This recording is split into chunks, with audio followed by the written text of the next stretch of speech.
अस्सलाम वालेकुम, मैं हूँ मेरा बानो मरी से MariNews.com देखने वाले तमाम सार्फिन को मेरी और मेरी टीम की जानिब से खुशामदीद कहती हूँ। आज मैं जिस मौजू पे बात करने जा रही हूँ वो है मरी की लिंक रोड, जो कि मोची मंडी और शिवाला रोड की तरफ जा रही है। और इसको यहाँ पे लोग जो हैं अक्सर इसको लोग दो सड़की भी कहते हैं। दो सड़की के नाम से ये काफ़ी ज़्यादा मशहूर है, लेकिन इसकी हालत में आज आपको बताती हूँ कि ये काफ़ी ज़्यादा हस्ता हाली का शिकार है।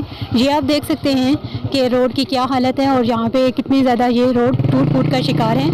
इसके साथ यहाँ पे एक और चीज़ आपको बताती चलूँ, यहाँ से काफ़ी ज़्यादा गाड़ियाँ जो हैं गुजर के जाती हैं, लोग पैदल भी जाते हैं, मोटर बाइक भी यहाँ से गुजर के जाती हैं, लेकिन यहाँ पे उनको आने जाने में काफ़ी मुश्किलात का सामना करना पड़ता है, क्योंकि ये आप देख रहे हैं कि रोड काफ़ी ज़्यादा टूटी हुई है। तो यहाँ पर काफ़ी ज़्यादा हादसात भी हो चुके भी हैं और होने का ख़तरा भी है।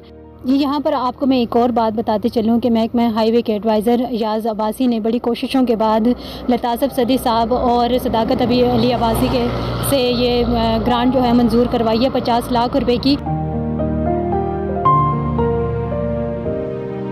मज़ीद बताते चलूँ कि इस रोड की क्या हालत है और इस रोड पे कितनी ज़्यादा जो है ये स्लाइड यहाँ पे बनी हुई है रोड पे। यहाँ पे गाड़ियों को आने जाने में भी काफ़ी मुश्किलात का सामना करना पड़ा, लेकिन ये बहुत अच्छी बात है कि उन्होंने बहुत कोशिशों के बाद जो है यहाँ पे इस चीज़ को की ग्रांट को 50 लाख की ग्रांट को जो है मंजूर करवाया है। टूटी फूटी रोड के हाल तो आपने देख लिया, इसकी हस्ता हाली जो है वो भी आपने देख लिया, लेकिन मज़ीद इंशाल्लाह आगे जब इसकी मरम्मत शुरू होगी तो हम आपको वो वीडियो भी दिखाएंगे। अब तक के लिए इतना ही। कैमरा टीम के हमरा मेरा बानो MariNews.com।